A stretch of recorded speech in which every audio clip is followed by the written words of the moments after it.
bombs. Drop the bombs right back now. Power right there. All right. I love that. Brother's going in. Brother's going in. You know what? Let me get real controversial, yeah? Can I get controversial for a hot second? Let me know, people. Can I get controversial for a hot second? Please do. Please do. Right. I'm gonna go into some stuff that me and Gabs was going into yesterday. And I think, you know what, this is gonna be cut off. Sorry, but it's gonna be cut off here from this live stream, yeah? Because we've already ended the show prior, but we're gonna continue. But you know, you lot are getting an exclusive.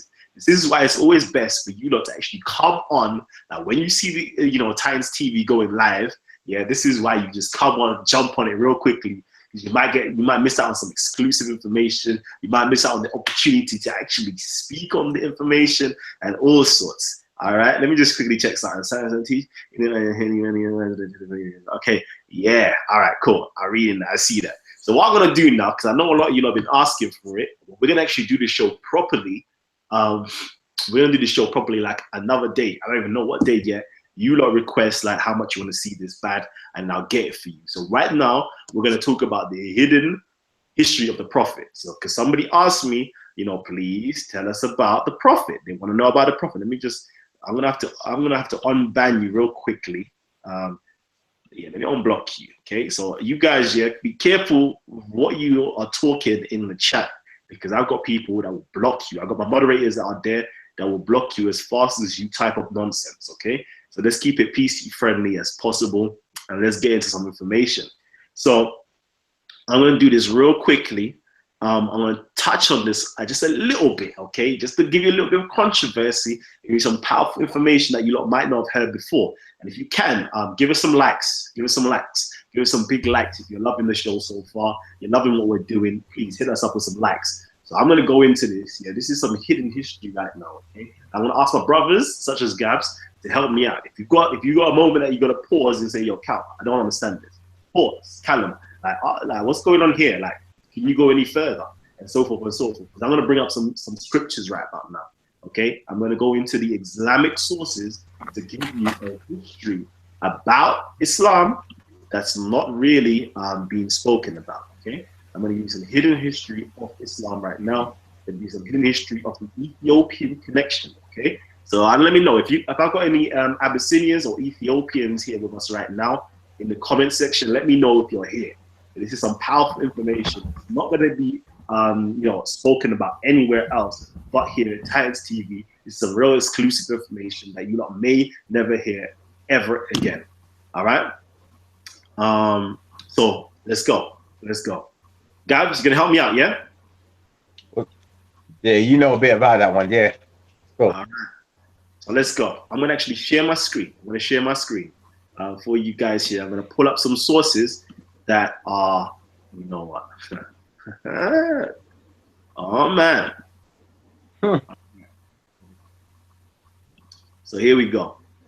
So right now, for those people who can see my screen, I'm actually bringing up the Tianfang Xing Chang. Okay, this is the Chinese Sirah. So the Sirah is basically an autobiography of the Prophet Muhammad. Okay, so I'm literally bringing this up for you guys to hear about the hidden history of Islam, the Ethiopian connection.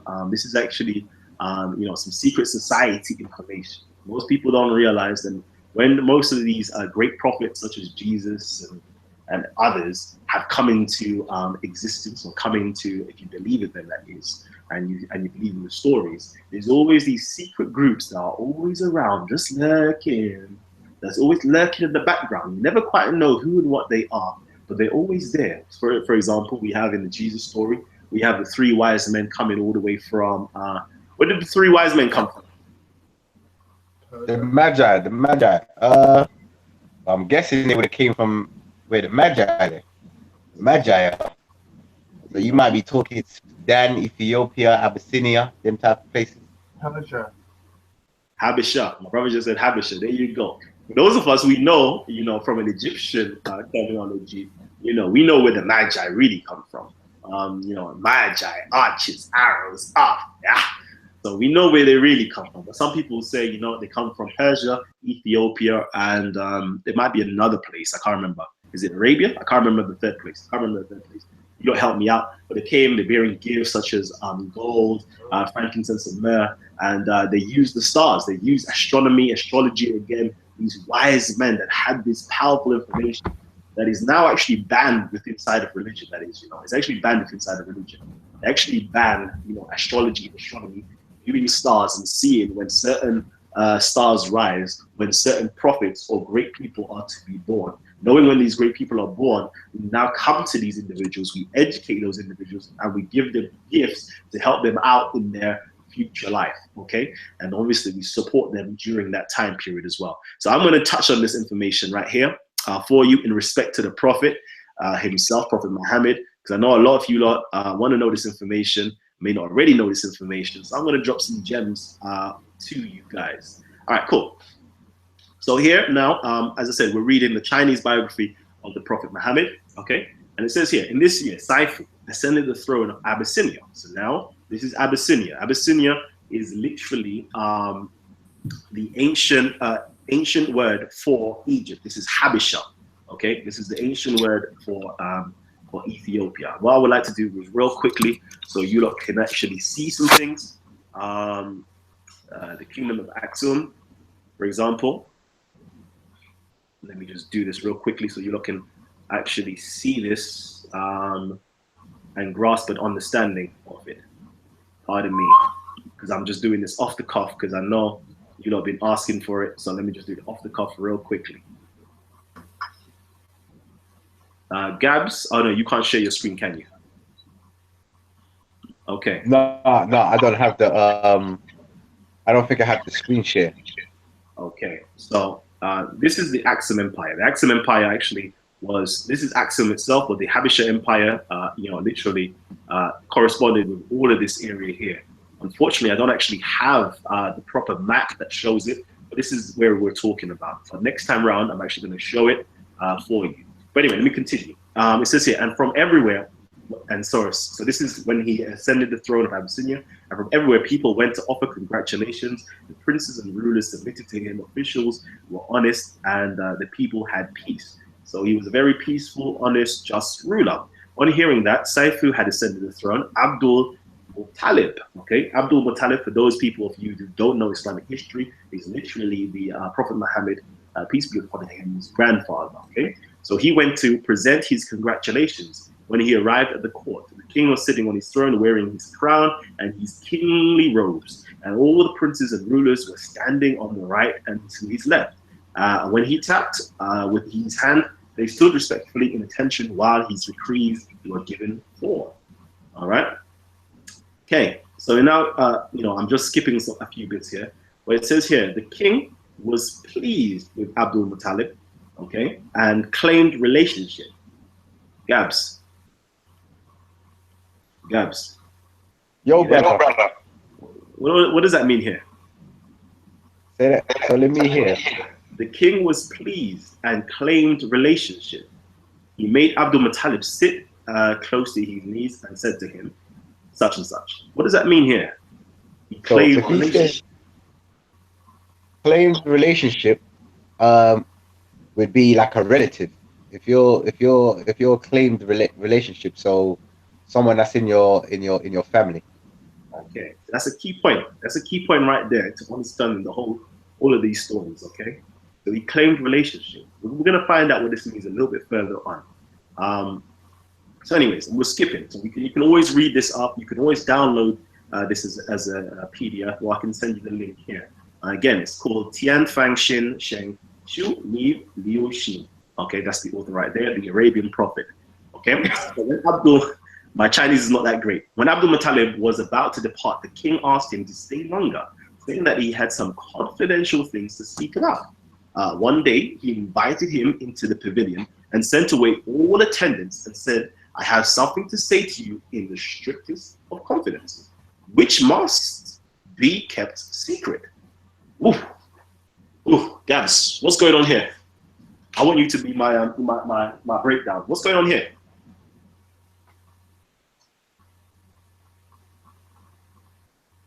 Anyways, I'll continue. If anyone else was present, I could not tell you, as it is for you alone. The matter is one of importance. It concerns you very much. involves some risk, yet it is a matter of exceptional opportunity. Wow. I'm going to present you a business opportunity. I wish to question you, replied the king, and you will answer plainly. Are you a son of Hashim? So he says, yes. He continues, do you have children? Yes. Youngest, Abdullah. You have a son? He says, yes, I have a son called Muhammad, etc., etc. So he's trying to figure out his genealogy right about there. Okay. So he now comes up to him and says, I bow before this precious mind from which comes the highest profit. I have long seen in the books, in hidden books, and now I hear what you say. I know there is not the least mistake. Your grandson Muhammad is the chief of all the prophets. Okay, so he's now claiming that his 1-year-old, 2-year-old son is going to be the chief of all the prophets. And then he now says to him, keep these words secret. I should not long live or live long enough to personally see the fulfillment. Otherwise, I will send soldiers to protect Medina. For it is there where this thing will be performed. The thing is that he will be a prophet, will be performed. I will give instructions to the officials and great ones of Arabia to assist him and to follow him. But for the present, I commit to you alone, protect him well. Gabs, I'm going to need you. I'm going to need you, my brother. Are you there? I'm there. I'm back.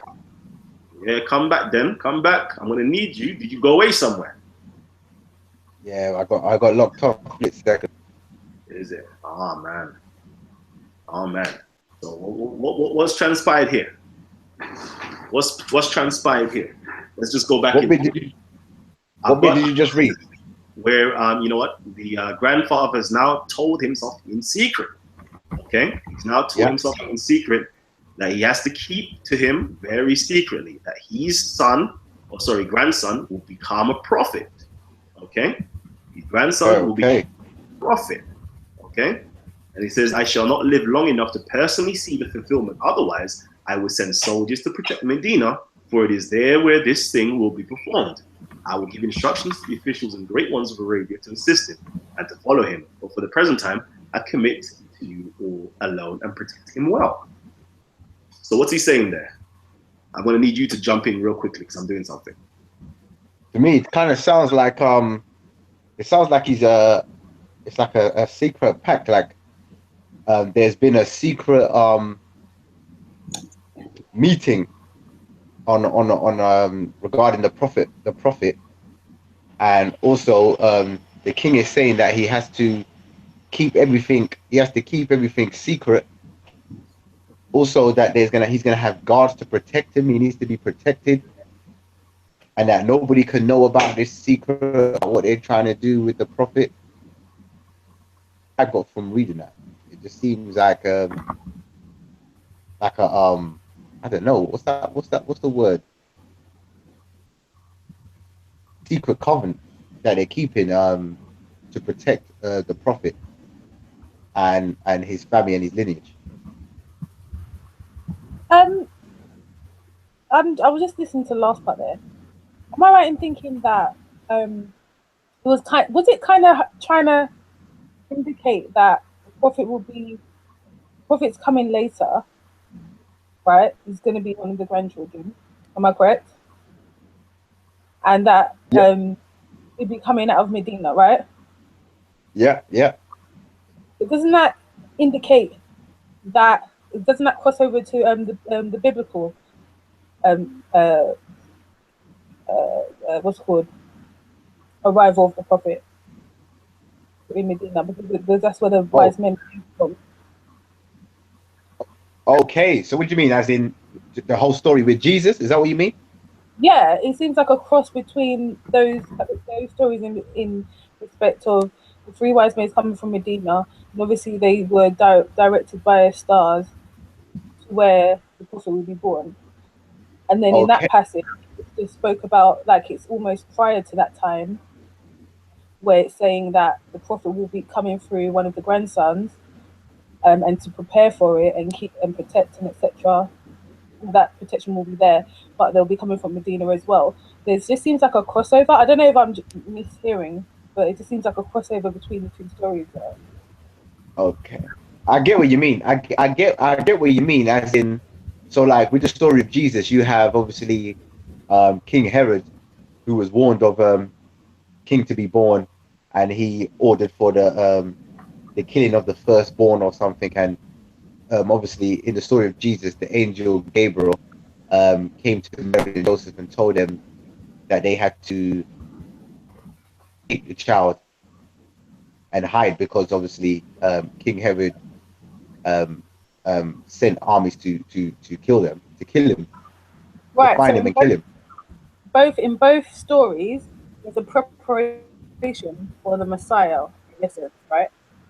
Mm, So, because I'm obviously I think I've done more studies in terms of Christianity than Islam. So what I'm hearing from that side is very similar to the preparation of the coming of Jesus or Yeshua, however you want to refer to it. That bit there, when it's talking about preparation of the prophet, um, it sounds like it would have been times to come. It wasn't immediate. It was more a warning and preparation of what's coming. And it's, like you said, is exactly what happened in the biblical text. So it's just interesting. yeah, Yeah. yeah, you're right. Actually, that's a good point that you brought up. That's a good point you brought up, and it's interesting because we're gonna get into some juicy bits. I know Kalam is. I know when he's back, he's gonna get into some more juicy bits. I can see him. I can see him smirking. Yeah, buddy.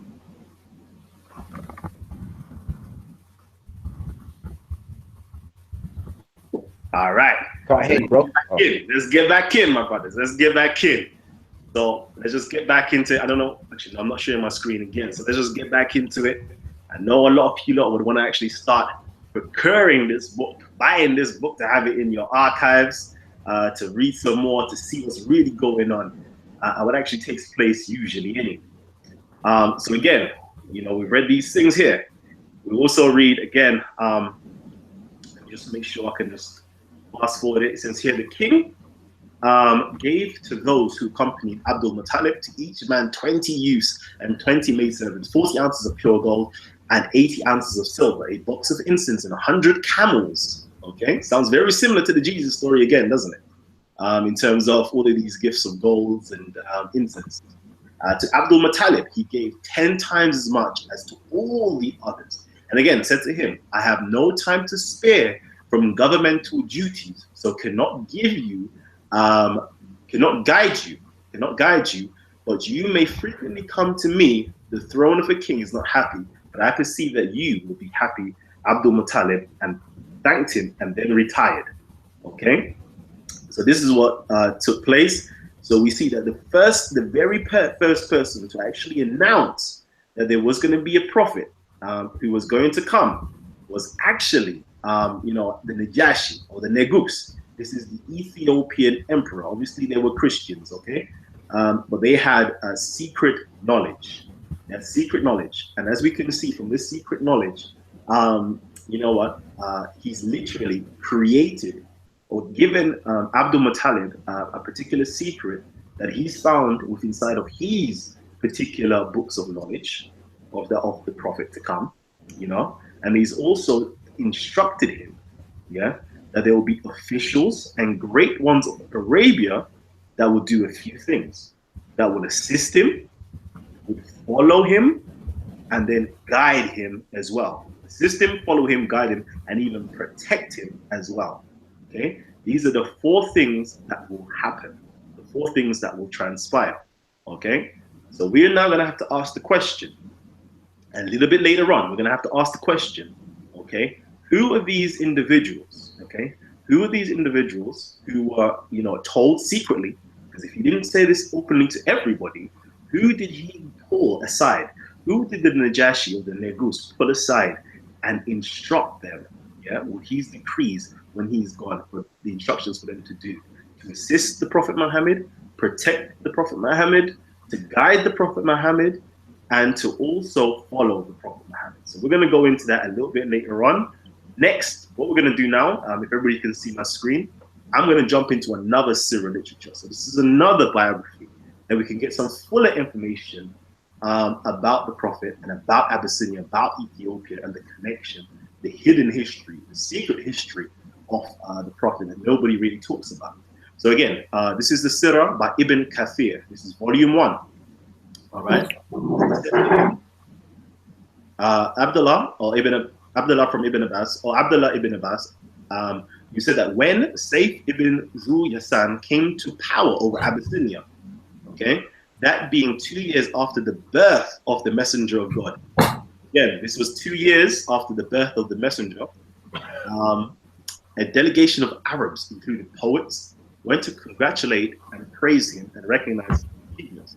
So this is the same story that's been retold in another biography book amongst the Islamic sources. So it says the different people that went: Abdul Muttalib, Ibn Shams, Ibn Judad, Ibn Asad, and other few Quraysh leaders went there. Also, another person, which is Umayyah ibn Abu al-Salih, went there as well to see him. Let me just fast forward a little bit. The heads of the Arabs.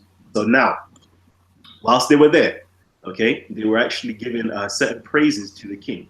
It says here, you are, may you be immune to curses, the king of the Arabs, their springtime, that their lands brings to growth, the head of the Arabs to which you give leadership, then peer upon which they depend, their refuge, etc., etc.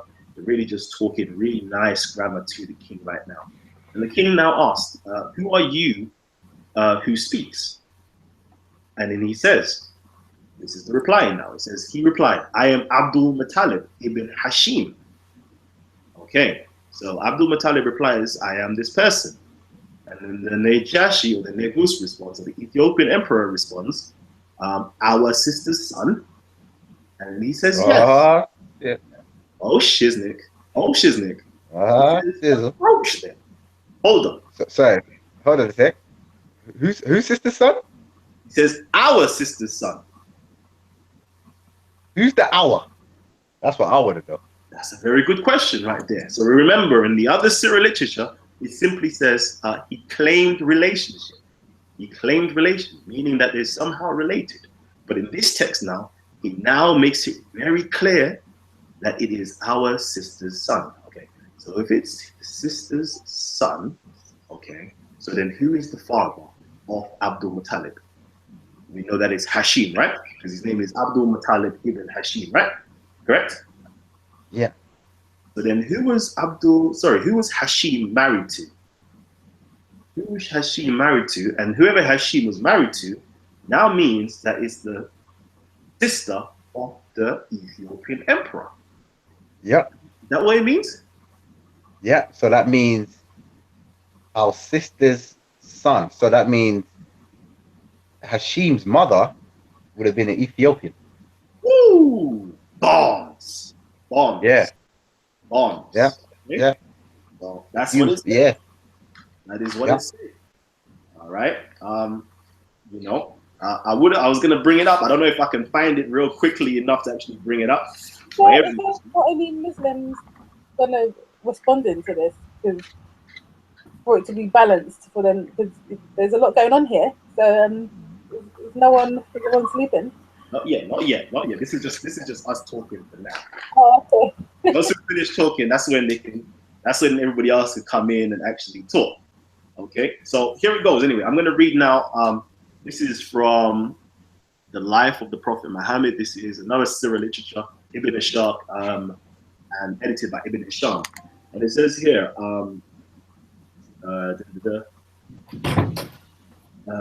Hashim had gone to Medina and married Salma ibn, daughter of Amir, one of the ibn Najjar. So this is the Najjar tribe. Okay, and if you don't know about the Najjar tribe, they're a very famous black tribe within Medina. Okay, some say that they're Ethiopian, or they belong to the ancient Arabs or the ancient Ethiopians, which were the Habesha people. Okay, you know, I'll go a little bit further anyway. It says here, before that he had been married to such and such person, and it says here, which was, you know, Ibn Amir or Ibn Malik. For those of you who know what Malik is, it literally means a king, and born the son Amir. On account of the high position she held So she basically held a very high position among her people. She would only marry on condition that she should retain control of her own affairs. If she disliked the land, she left it. To Hashim, she bore Abdul Muttalib and called his name Hashim. Okay, so sorry, it's called his name Sheba. So Abdul Muttalib's real name is actually Sheba, who her and Hashim bore. Hashim left with her while he was a little boy. And his uncle Al Muttalib came to him, tried to take him away and bring him up among his people in his own town. But Salma declined to let him go with him.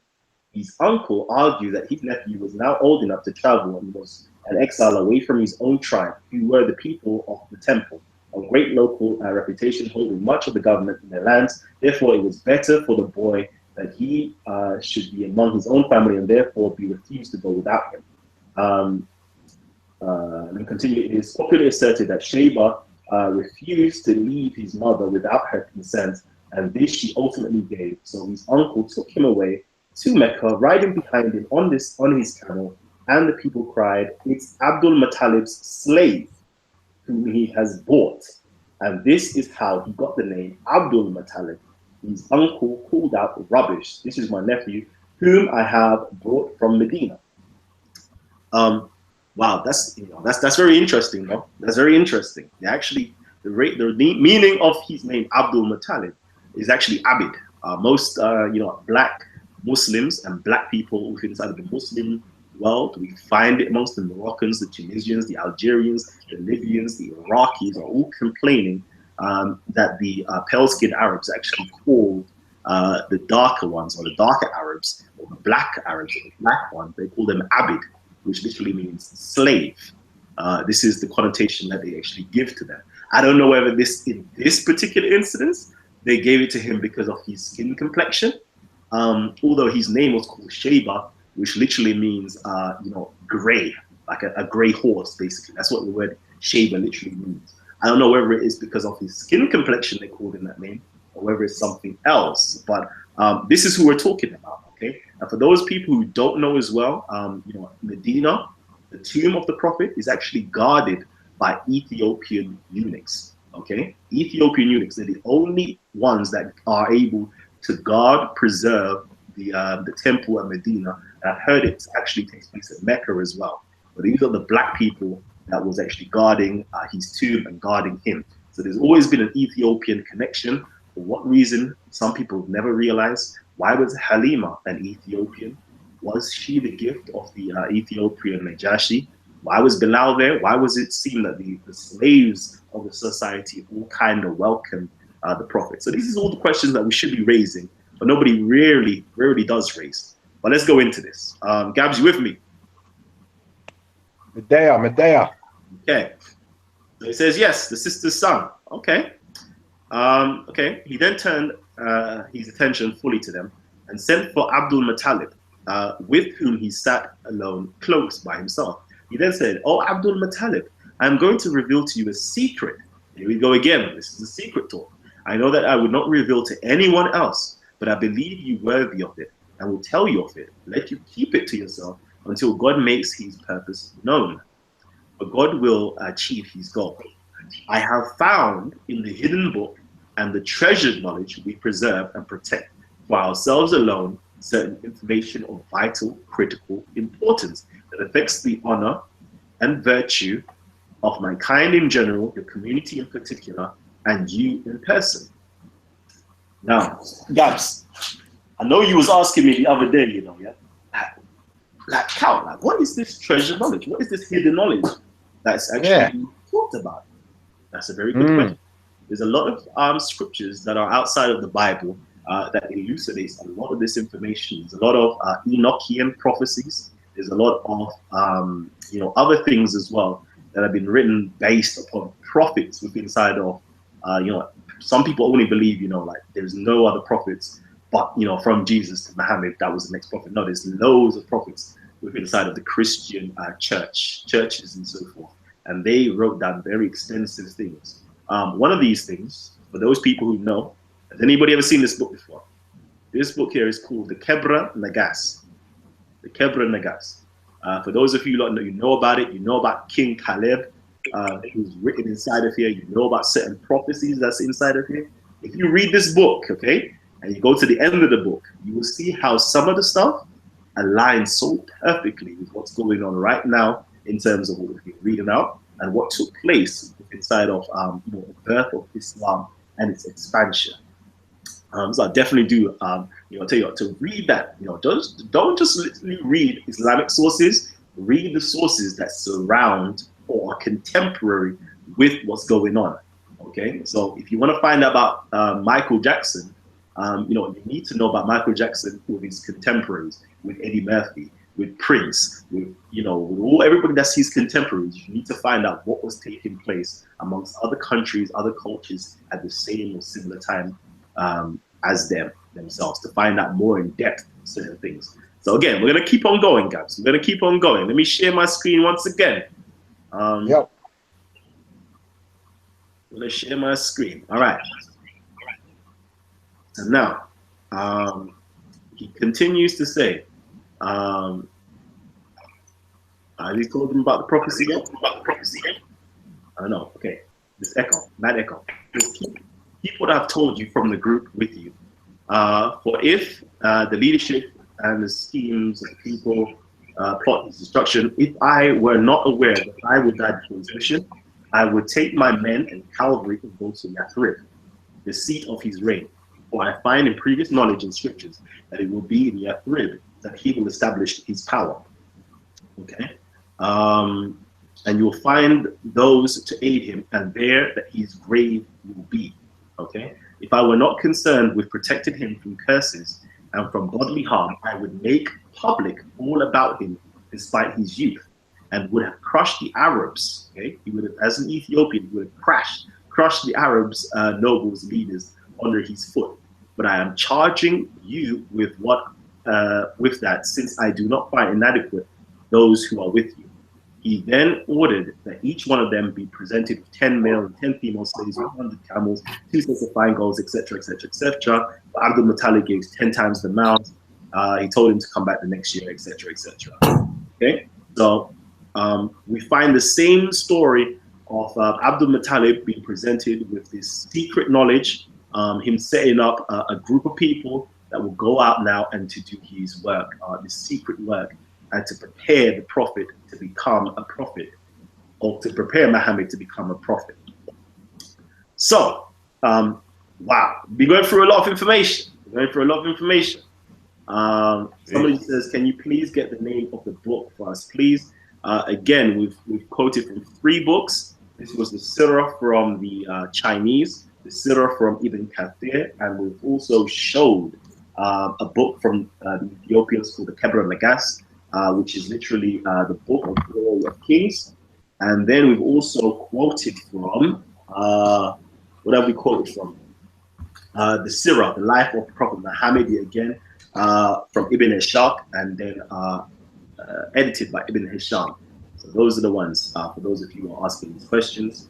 We're just going through some real quick study session, like some real, I know from the Chinese, I did tell you the name, but I can't pronounce the Chinese name. You just have to rewind the video. I don't think you can rewind the video, but that's what you have to do, because I ain't quoting that name.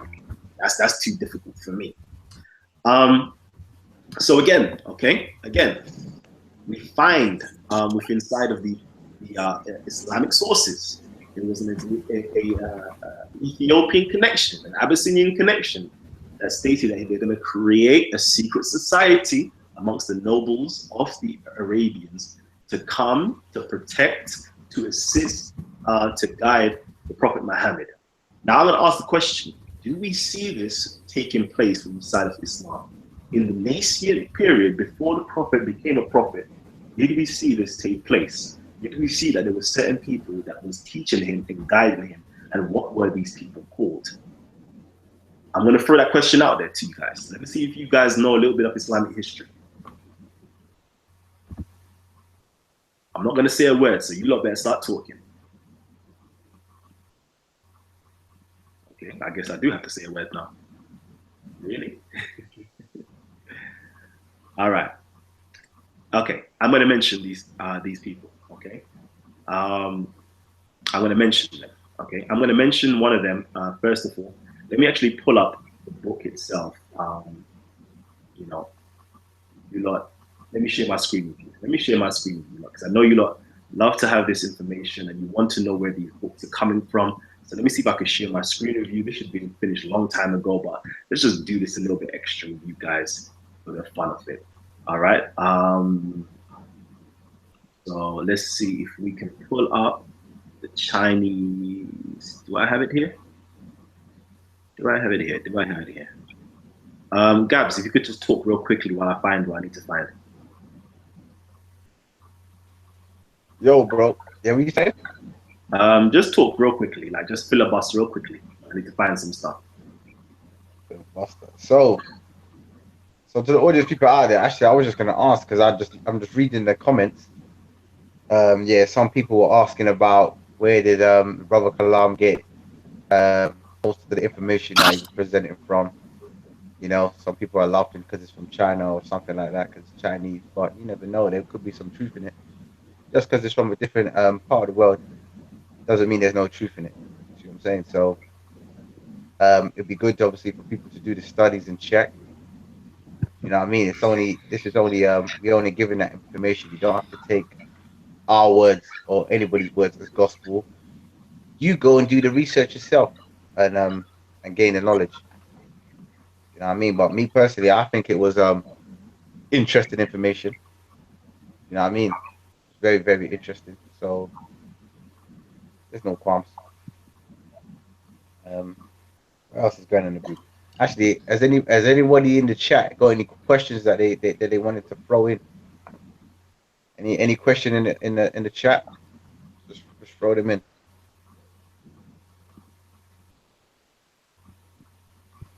Someone said, "Gabs, no one ain't saying that there ain't no truth."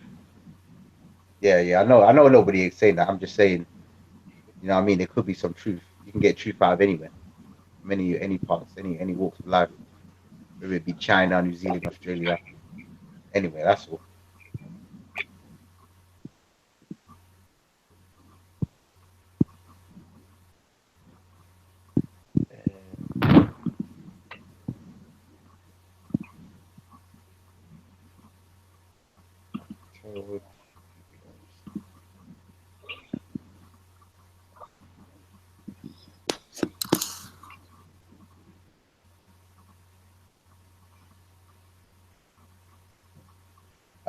What's the brother's name? He said you told me the question.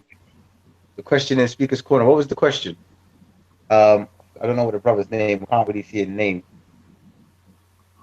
What was the question that you asked me at Speaker's Corner? All right. You there still? You hear me? Yeah. All right. So I'm going to jump back into this, okay? So I'm going to touch upon who these individuals are. So, for example, I'm going to talk about a particular individual who is Waraka ibn Naful. So this is Khadijah's talking here. It is truly Gabriel. I have a cousin, Waraka, who has been a court minister and who was able to translate the Injil into Arabic, okay? So this is Waraka. He was able to translate the Injil, which is the gospel, into Arabic, okay? So he's a court minister. Hold on to the thought of this person being a court minister, okay? The next question that should be asked is court minister to where and to who, okay? And what other courts are there? And we know that the nearest court to minister is obviously the Ethiopians' court, okay? And we're going to go into that. And it says here, Zayd ibn Amir ibn Naful and Waraka ibn Naful used to tell how they went to the Negus after the retreat of Abraha from Mecca. They would say, when we went into him, he told us, "Oh, you two men of Quraysh, tell me truthfully, okay, was there born among you a boy whose father wanted to sacrifice him and who had divining arrows cast about him, but who was saved and had many camels sacrificed to him?" He replied, "Yes." And they asked, do you have knowledge of him? And he says, yes, he married a woman named Amina, daughter of Wahab. He left her pregnant and then went away. Do you know if there's a child being born or not? Yes. Waraka replied, "I will tell you, O king. I spent a night at an idol of ours around which we used to elated worship. Suddenly I heard a voice emanating from its belly that said, the prophet is born, and so the kings are abased, falsehood is averted, polytheism is dead. Zayd ibn Amir said this, basically recanted a similar story. He saw basically an angel, and these things took place as well. The Negros literally said, let me now tell you what happened to me. I was asleep that same night you mentioned, alone in the pavilion, went out from the ground, came a neck and a head which said, woe has fallen, the warriors, elephants, flocks of the birds, the clays came, the criminal aggressor Ashram has perished, and the Ummi prophet has been born in Mecca. Okay. So again, we have, you know what, we have these individuals, okay? We have the Najashi, the Negus, speaking to these two individuals about certain things that were supposedly meant to be kept secret and hidden from the rest of the world. But he was speaking so freely to these people. One of them was his court minister, or was a court minister who we have to now assume was Waraka ibn Naful. Now, does anybody know, you know what, who Waraka ibn Naful was, who Zayd ibn Amir was, and their relationship with the Prophet Muhammad? Let me see if any of you guys know about this history. I'm putting it out there for you guys. You know, keep it mad quiet, man. It's only me that knows a little bit of Islam here. It seems so. It seems so. It seems like it's only me that knows a little bit of Islam. All right, these individuals are what we consider to be Hanifi, okay? They were, according to the Sirah, they were the four men. There were four men that broke away from polytheism and created a secret society, okay? So these were the four men. So it says here on page 99 of the Life of Prophet Muhammad, which is the Sirah of Ibn Ashab, edited by Ibn Asham, four men drew apart secretly and agreed to keep their counsel in the bonds of friendship. They were Waraka ibn Naful, Waraka ibn Naful, Ubaydallah ibn Jash, Uthman ibn al-Huwayb, Zayd ibn Amir. These were the four men that drew away from polytheism, and they actually state the religion of Hanifi, or Hanifia, okay? Some of them actually converted to Islam. Sorry, some of them converted to Christianity. One of them did convert to Islam. Then according to him, he actually said to them, certain people, what did he say to those certain people? He actually responded to them. When he was passing by the Prophet's companions who were there, he used to say, we see clearly, but your eyes are only half open. We see, but you are only trying to see, and you cannot see. Yet he used the word sa'asa because when a puppy tries to open his eyes to see, he only half sees. The word fukeka means to open the eyes. After his death, the apostle married his widow Habiba. So basically, there was these four men that actually, left what they were doing, and they, became Hanifis. Hanifi, it was literally a kind of a, not a secret society. It wasn't actually a secret society, but it had certain information that was taught by the scribe and the prophet Idris, which is in the Quran, and obviously we know him as Enoch or Hanuk in the biblical scriptures. We also know him as Jehuti, obviously in the Kemetic teachings, as Hermes in Greek teachings. Mercury is in Roman teachings as well. So they belong to this secret order that had some sacred knowledge that was taught in them how to actually instruct a prophet and how someone can become a prophet, to be real with you.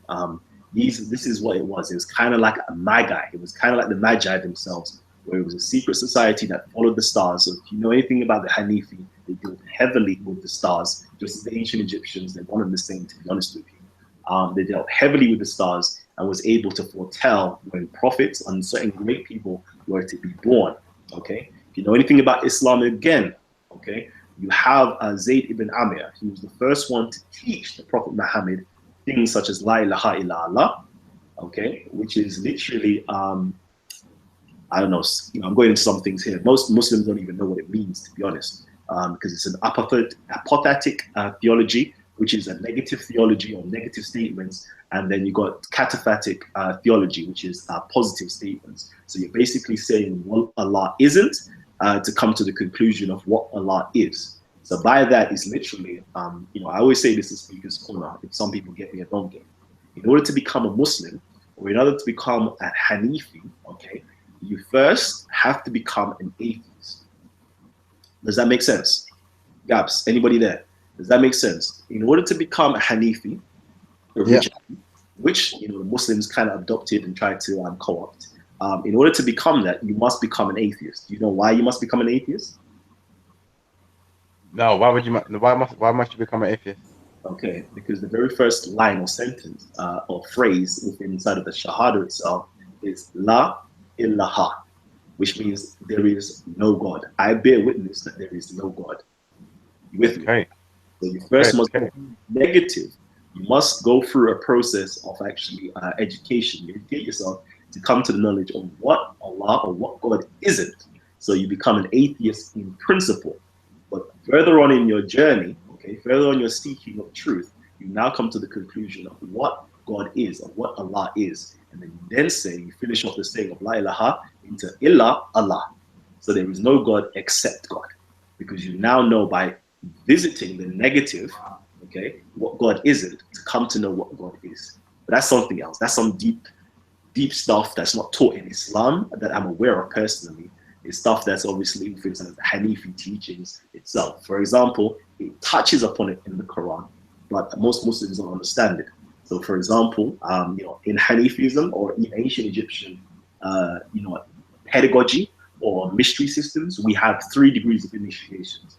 Just like our Freemasons, we have 3 degrees of initiations. Okay, so the very first step, you learn a lot about the terrestrial realm, the terrestrial gods. In the time of Abraham, it will be the terrestrial deities or the idols, so to speak.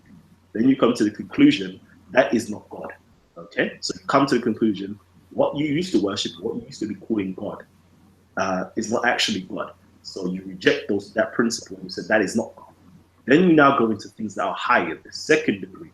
So you went in from entered apprentice into a fellow craft stage, where you now, as a fellow craft with the liberal arts, you now start to learn about the stars, the heavens, and nature, and things of that nature. Then you come to the conclusion that that self that you held as a god is not really God. Okay, so in the Abraham story, you had him bowing down to the moon, to the stars, to the sun, etc., etc. But as time passed and they started to, they declined, or the sun rises but it falls, the stars rises and falls, etc. The planets rises and falls. He came to the conclusion that this isn't actually God. Then you come to the highest conclusion, okay, of what God is. So you know these aren't actually God, but now you know what is God. But that's the higher teachings that you learn. Obviously, Master Mason, been risen to the living perpendicular by the lion paw grip, and now you've gone into the mysteries of death and been able to see and perceive what God is. That's something completely different, which is not the topic of today, but it was relevant for you to understand a little bit. Okay, so these are the Hanifi individuals that were the ones that were responsible for teaching the Prophet. So you had him, Zayd ibn Amir, teaching him those principles, teaching him when he was actually sacrificing to a a calf, and he brought it to him, and he's like, fam, I don't eat things that have been sacrificed to the idols. We could pull up all these quotes a little bit later on. I can't be able to running through every single scripture, but it just gets he's saying all these things to him. He gives to the orphans, he prays a certain way, he does pilgrimage, all of these great things that Islam has co-opted to be it, but it obviously predated it in the Hanifi religion. Most people don't know about this, okay? Most people don't know about Zayd ibn Amir. Most people don't know about Waraka ibn Nawfal, was the one who was waiting for him to become a prophet, okay? Waiting for him to become a prophet, who actually told him he was a prophet. Remember, you always get, what's his name? Sarah and Big Bro talking about this encounter of Muhammad inside of the cave. Are you with me? Are you there? Let me know if you're there, Yeah, I hear you, bro. Yeah, they're always talking about, this encounter of him inside of the cave. But Yeah. nobody asked the question, what was he doing in the cave in the first place? Why was he traveling 3 miles away from his home to go to a cave? Nobody rarely asked those questions. What is synonymous with caves? What do we find in caves? So, for example, in ancient Egypt, what do you find in caves? you find hieroglyphs. You find tombs and hieroglyphs. You find text.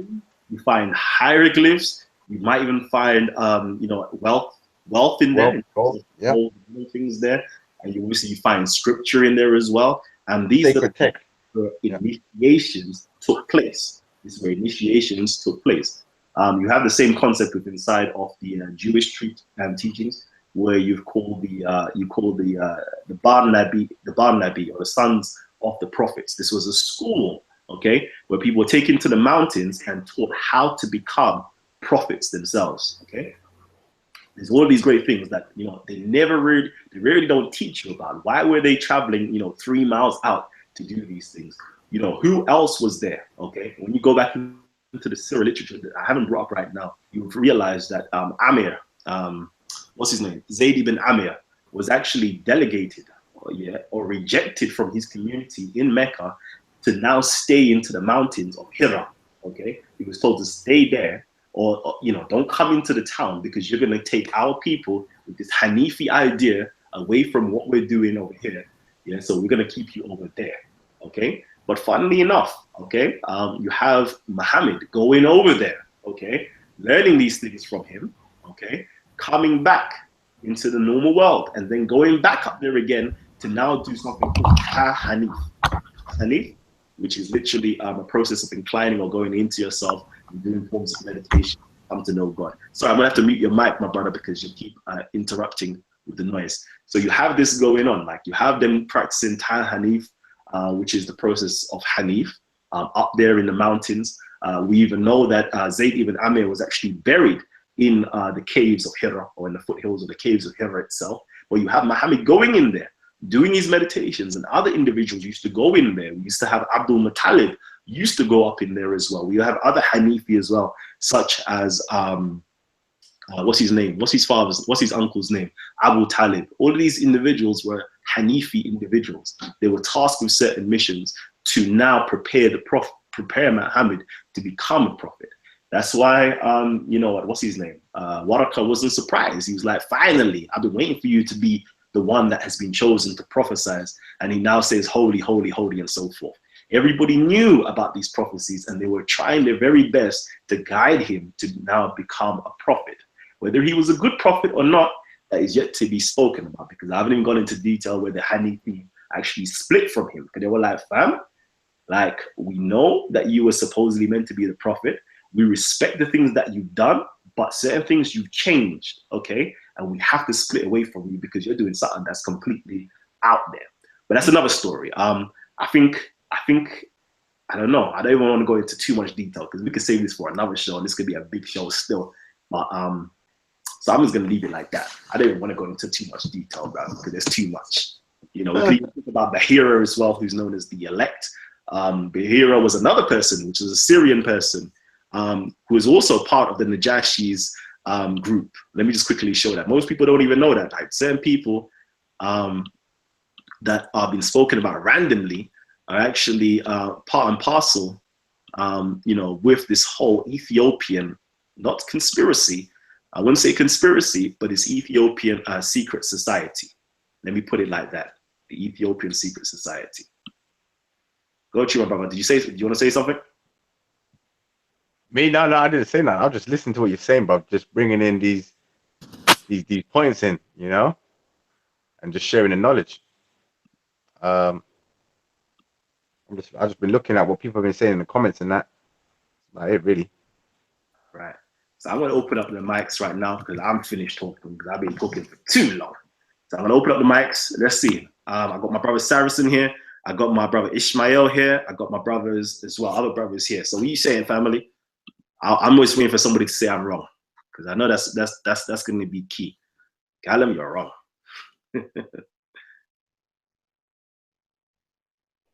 Kalam, So, you're wrong.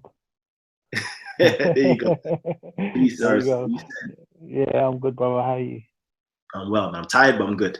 Yeah, no, it's been a good long shot. I've learned quite a lot about the Khmer, respect to that and stuff. And I'm not going to say everything you're wrong.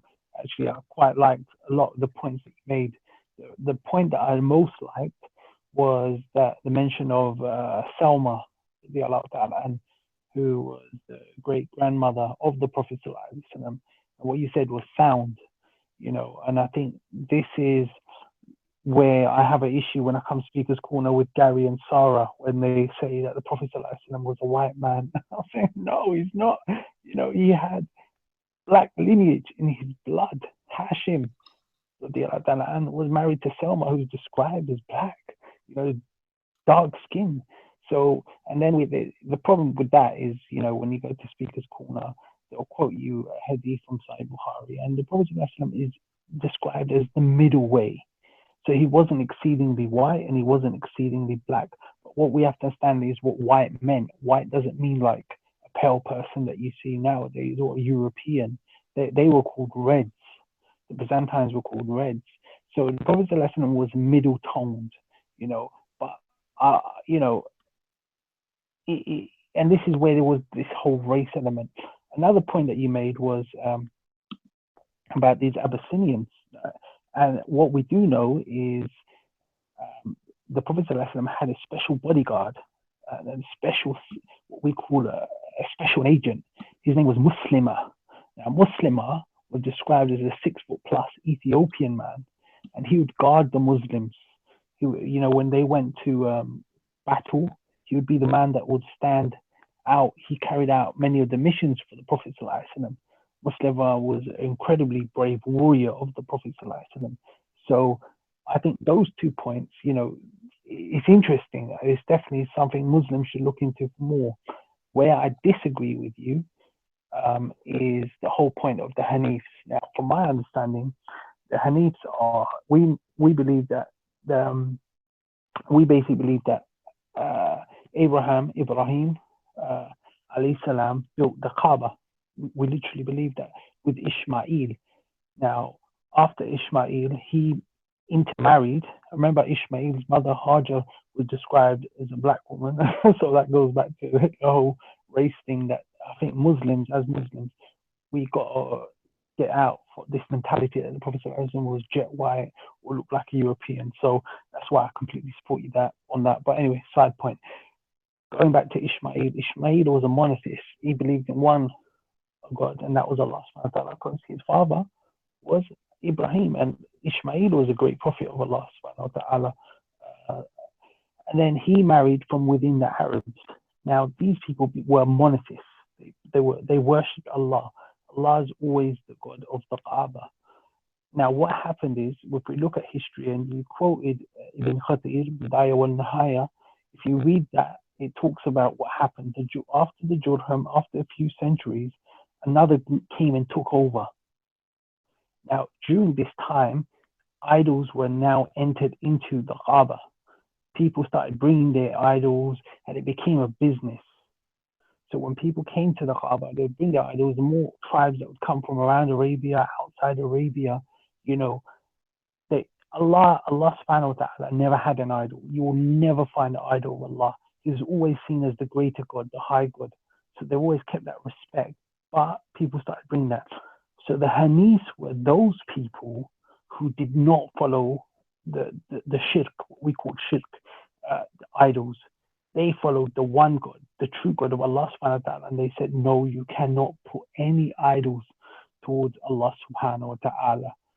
So that's what my understanding of a Hanif was. And that's what I believe. You know, the Prophet ﷺ, there's a hadith reported, attributed to him, that said that all his forefathers were Hanifs and they all worshipped Allah subhanahu wa ta'ala and they didn't associate partners. I absolutely believe Abu Muttalib and was a Hanif. You know, he used to say, expect great things from my son. Well, what he meant by son was, you know, obviously the Prophet ﷺ, as a prophet, when he was passing away, he designated Barakah. He said to Barakah, who was also an Ethiopian, Abyssinian black woman, you know, who the Prophet ﷺ called his mother, he said, look after him. He's going to be a great, great man. And the Prophet ﷺ was allowed to sit in the place of Abu Muttalib, who was the Sayyid, who was the chief of the Qurayshis and stuff. So, you know, I think I really like your first points, Kalam, and, you know, I respect you, and we always have a good dialogue. But the Hanif point, I think you're way off on that one. But respect, it's an interesting discussion. All right, no problem, no problem. I'm just gonna draw for this real quickly. So again, this is the Arabic Hermes right here. It gives a nice, great description of, who Hermes is, etc., etc. Who Enoch is. This is Hermes of the Hermesis, which is the Hermetica, was born in Egypt in the city of Memphis. There in Greek, he is Hermes, and then it was pronounced Hermes. The meaning of Hermes is Mercury. He was also named upon him, be peace, Trismism, among the Greeks, among the Arabs, Idris, among the Hebrews, Enoch. He's the son of Jared, son of Malahalel, son of Canaan, son of Enosh, son of Seth, etc., etc. So now I'm just going to skip real quickly because he now talks about all different types of things. He was, peace be upon him, a dark complexion of stature, bald, handsome face, etc., etc. It describes him in great details here. It also talks about what they used to do. So he says here, he forbade intoxicants from every type of beverage and stated this in the most severe terms. He established many feasts for them at recognized times and prayers and offerings in them. One of these is that of entry of the sun into the beginning of the first degree of the signs of the zodiac. Another is that of the sighting of the new moons, etc., etc. Times for astrological conjunctions and whether the planets arrive and the houses, etc. Loads of things to do with astrology. And gives great details about his doctrine and so forth. Then it finally goes here, the last point here, it says his religion or law was the Hanifi community. It says here, al-Mila al-Hanifiyah, also known as the right religion, Din al-Qaima, reached the eastwards and western ends of the earth and the north and the south and spread throughout the earth in its entirety, etc., etc. Their direction of prayer was towards true south along the line of the meridian. Okay, so this is, they give a great detail about the the founder of the Hanifi community, which is Enoch in here. Gives great details in this particular book. Let me just give some stuff because I can't go through everything with everybody. Let's see what I can do real quickly. So you guys can do some further research when I'm not actually present with you guys. Hopefully I can share as much information as possible before it's too late. So again, Zosimus of Panopolis, writing in the 3rd or 4th centuries, is talking about, over here it says, thus for the benefit of those who want them. I have cited these passages from the divine scriptures. It's talking about Hermes anyway. Let me get into some good stuff for you people so you can find out more about Hermes and his Hanifi community.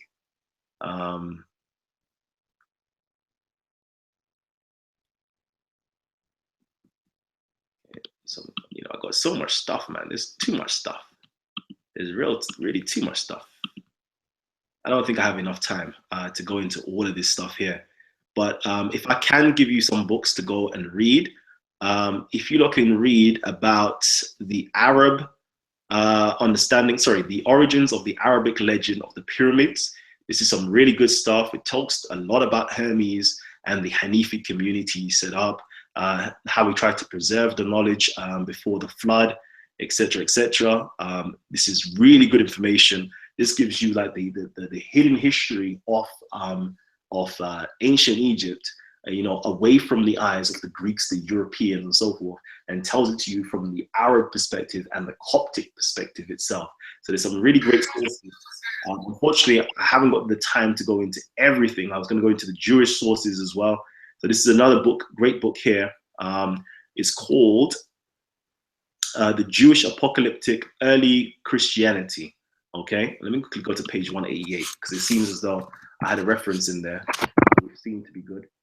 So it says here, the origins of the tradition of Enoch the scribe lie already in the book of the Watchers, okay? Just as his transfiguration in the above homily ultimately derives from the similitude of Enoch, but it is clear that by the Coptic period, Enoch had already inherited the role of the Egyptian god Thoth in the latter's dual capacity of scribal cultural hero and scribe of the judgment. Whatever the antiquity of the Enochic enthronement myths assumed in the later encomium, it clearly serves a background to the articulation of Enoch, ongoing heavenly function and power over the recording of sins. So I'm just dropping some quick books because I don't have enough time. I'm real tired.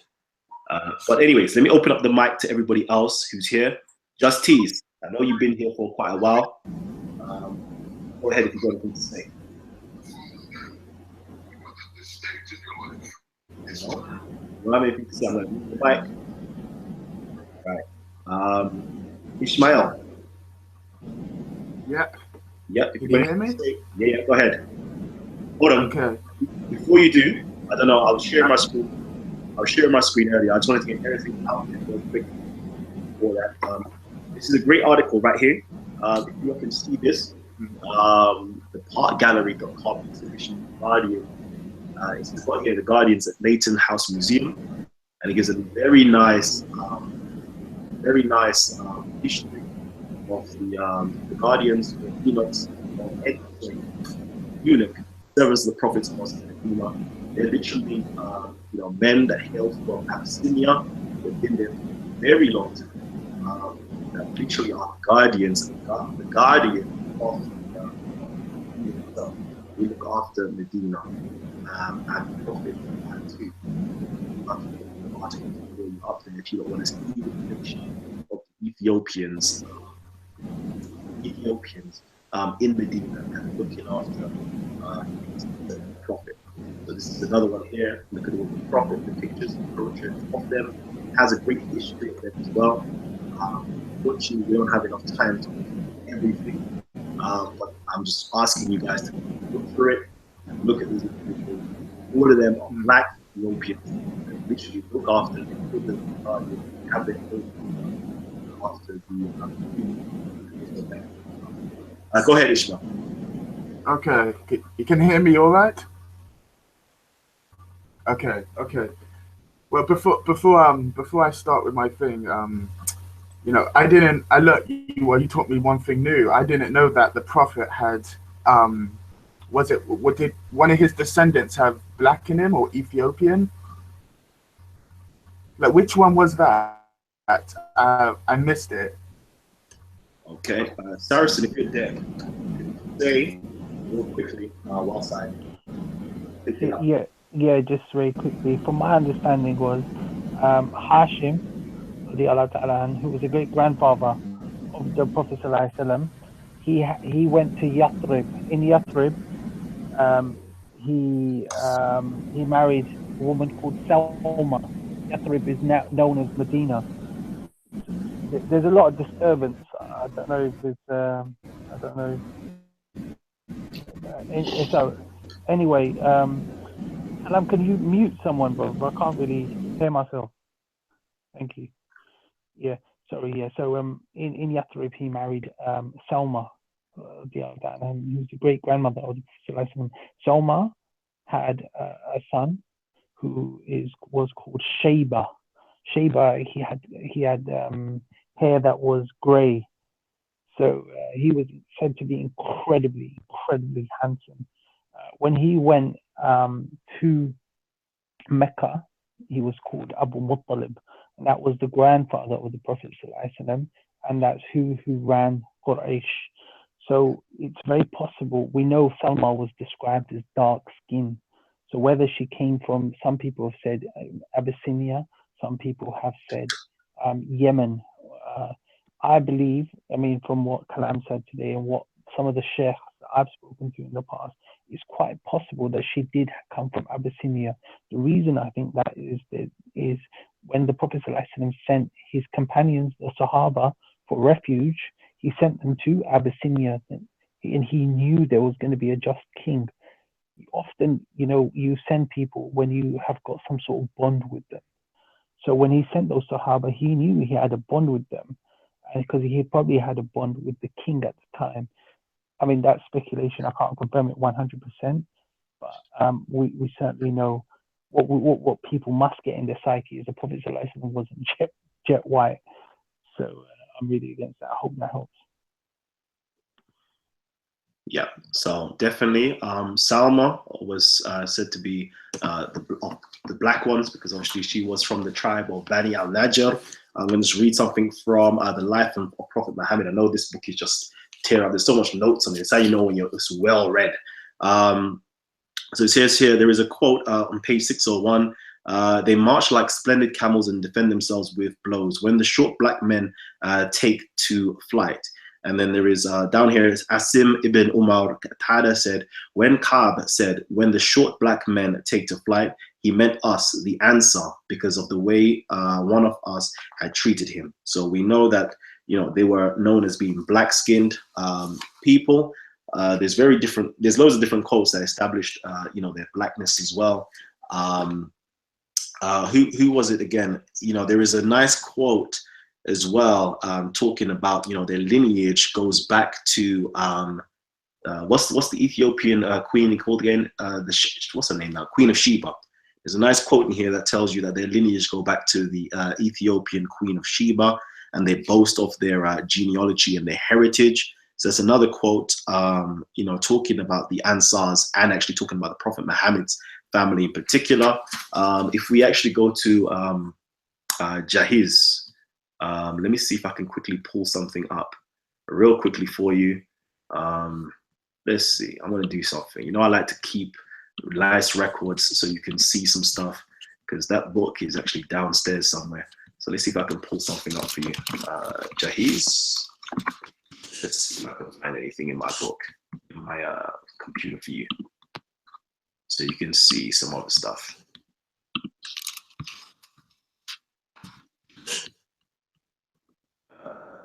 So that's Jahiz. Where are we going? So books and quotes, desktop books quotes. Okay, let me pull that up for you. Books, quotes.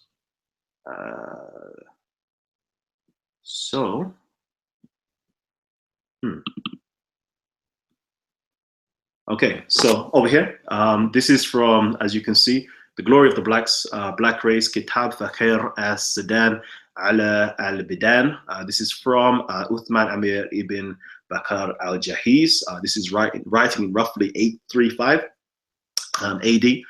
They said Abdul Muttalib fathered 10 lords, black as the night and magnificent.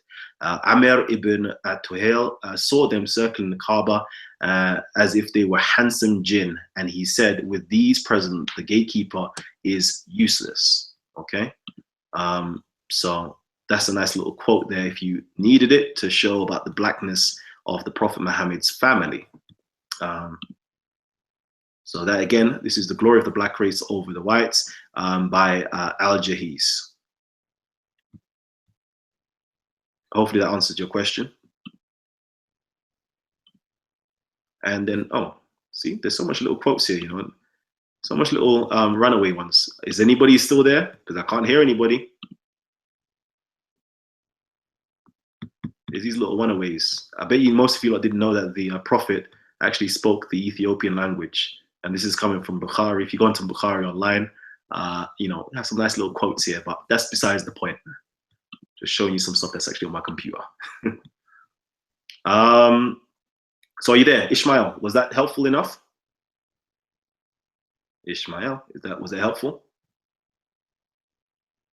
Yeah, it was helpful. It was really good. Really good. Cool. So let me actually go to the questions quickly. You know what? What's my brother's name? Elna or Saracen? I was in here, like, they both would say some stuff. Anything that you like to say? I'm tired. Yeah, there's a lot of noise on the mic at the moment. So I don't know if you can hear. All right. Yeah, so. yeah. So no, I think it's a really interesting discussion, you know, and I think I'm grateful to you for bringing it. And I think these are the sort of discussions that we need to have. We need to educate people. I would like, there's something in the comments that I've just read, Kalam, and I'm going to back this brother up. But I think when Sarah does come every week and say that the Prophet was a white man, or Gary says it, I want you to back me up, Kalam, and tell him, like, no, man, it's not true. Like, do you know what I mean?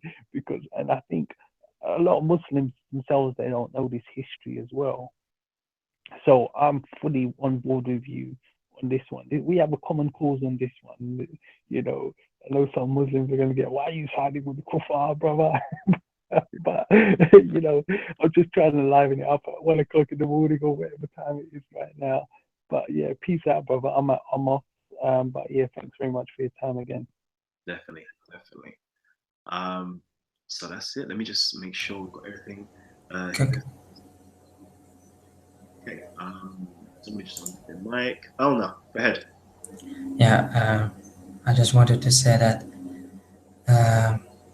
I ask forgiveness from God if I have somehow misrepresented Islam. I didn't mean that. I didn't want to misrepresent Islam.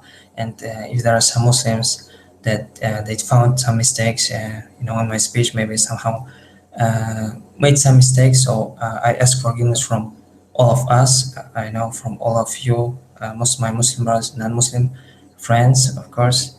So yeah, because. This is just my personal perception of Islam. This is how I understand Islam. And this is how I learned Islam and how my teachers, taught me. So, yeah, I did not represent Islam. Can I just come back in on Elna, bro? I think Elna done a fantastic job actually. I'm really glad that Elna, as a brother, Assalamu alaikum first, what respect to you. I think you've come in humbly. You know, I was listening, I was just on the comments before. You come in humbly, you haven't gone all guns blazing as some Muslims do. You know, you represented yourself with adab, with akhlaq. You know, you represented yourself in a beautiful manner. And I've learned a few things from you. So I don't think you've done much things. You've said that you don't know the answers for everything at the start, but you've tried to answer it in a very respectful manner. So full credit to you, my brother. 100%. I agree with you 100% on that. 100. This has been a fantastic show. This has been actually a fantastic show. This is one of the shows where everybody has actually been really nice. I like that. It's been a real nice show. Again, we're gonna have some real great shows coming up for you tomorrow. I don't know. We might do a show tomorrow, so please look out for that. We've got Queen Afua coming up next week, Monday. From America. She does a lot of things to do with health. So if you want to know some health information and things of that nature, please tune into that show. We've got Anthony Browder, who's the author of Nile Valley Civilization. He does some excellent first-hand field research to do with ancient Egypt. Please come in on that show as well. I know Black Eyes TV, they've got a show coming on tomorrow as well. We've had an array of brothers come on, such as Brother Konsu from Team Osiris, done an excellent job. Again, we're going to have like a behind the scenes in a little while. We're going to talk with each other, catch some joke, and actually, just really fellowship with the brothers and sisters who are here right now. So I'm just reading the comments right now. Nope, Allahu Akbar, you actually are wrong. I actually side with my brother Saracen on that point. Although I would just quickly, as an objection, I do object in the sense that you can actually find hadith, which I personally think either comes from a very Aryan-centered viewpoint, so it projects it as such, or there is certain hadiths that are misinterpreted in terms of certain phrases and words that are being used inside of the Arabic language. So, for example, we might call somebody who is light-skinned or fair-skinned over here who is black. We know they're black, but we might actually call them white. So, for example, in the Igbo language, we might call somebody who's very light-skinned black, we might call them Oyibo. Well, that's literally mean we're calling them like a white person. Literally means a white person, but we're not literally calling them white as they're European white. We're not using the European standards of white. We're using it in terms of the African black standards of this person is fair-skinned. So, a lot of these terms that are being used can be interpreted in different ways, depending on what type of center you're standing on. If you're standing from a very firm, unbiased-centered view, you can't possibly say that, Muhammad, peace be upon him, was a European white person. This just doesn't make any sense. It just doesn't make any sense. So, no, I agree with Brother Saracen. and I actually obviously respect my brother Saracen. And when we do have difference of opinions, we respect each other. You lot have like a warped sense of idea that we're constantly battling with each other. Nah, we actually, like, we respect and we love each other as brothers and sisters. That's the whole community that I'm personally aware of. Like, I don't hold no grudge against nobody within the community. I see them as my brothers. The only thing that we have, differences is our ideas or our opinions. We may hold different things, and we might battle with those things, or we might battle passionately. But at the end of the day, it's the ideas that we're battling, and not actually the person themselves. Because there's not many of us that are around that are into this information in general, into consciousness, into knowledge, into learning about history and cultures and religions and languages and philosophy. There's not too many of us. So what is the point of the very few individuals we do have that are intellectuals? Why do we need to fight against each other? This doesn't make any sense to me. I'd rather share my information with you, and then we can debate the information in a setting of an argument, as in a debate setting of an argument, not as in arguing as we're quarreling each other. There's no place for that. Okay. So that's me. That's me. I'm tired as well. I'm very tired. Let me just quickly let me jump in there. Just real quickly. I just want to read that comment. Teachers, big up to Saracen and all the other Muslims brothers on the panel. Two very honest Muslims, and I respect that. Big up to Kalam for doing the show. One love. So yeah, I just wanted to get it out there for you. Go ahead, King. Go ahead, Saracen.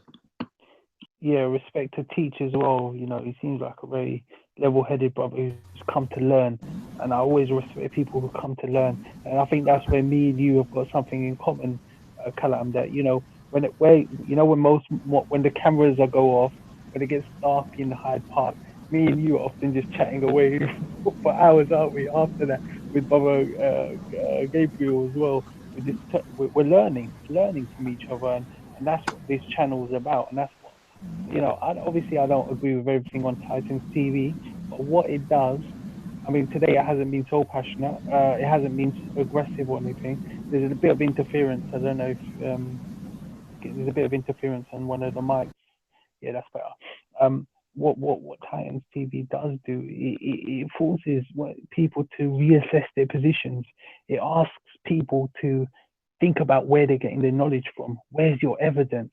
It's a channel that encourages reading, academia, learning how to debate, and that's what I love about your channel, and I hope more people do support it, that's coming from a Muslim, and this is the thing. If I'm Muslim, I'm solid in my position, because I know I don't talk, I never come on your show when I don't know what I'm talking about. If I don't know, I'll say I don't know, but the things I know, I'll try to give my contribution in that way. But, rather than just becoming abusive or attacking you personally or saying, oh, no, Muslims and non-Muslims can never get on, that's the problem with the world. And that's where, I don't know, I'm getting a bit tired myself now. So you probably hear from my voice. It's been a long one. But I've enjoyed the show. Bro. Definitely. I enjoy having you on as well. Real quickly, I'm going to get brother Ishmael back on. I know he wants to unmute his mic. Coming through real quickly. Go ahead, Tim. Ishmael. Well, basically, this show is good. This is how Islam is meant to be discussed. Analyzing, going through every single Sira literature. And I thought I was the only one who did it. But it's great to see non-Muslims who do it also. But I love the Sufi approach, the Sufi interpretation. In my opinion is interpretation, but I still respect other people's interpretations. And there's two hadiths. Threat has been detected. There's two hadiths that you should take in mind, especially when you read the biography earlier coming from China. There's a hadith where you must seek knowledge even if you have to go as far as China. And if you put that hadith in its historical context, the religion at the time in China was Buddhism. Seek knowledge even from Buddhists. That's what Muhammad Sallallahu Alaihi Wasallam is saying. One is by Imam Ali, and Imam Ali said you must seek knowledge even if you have to go to the depths of the ocean. You have to keep analyzing. every single word in Arabic, and you know, there's 7 inner meanings of following Quran and Sunnah, according to another hadith by Ibn Masud, what you can find in Al-Tabari. So yeah, it was good. It was good. I liked it, you know, and I learned something new myself today.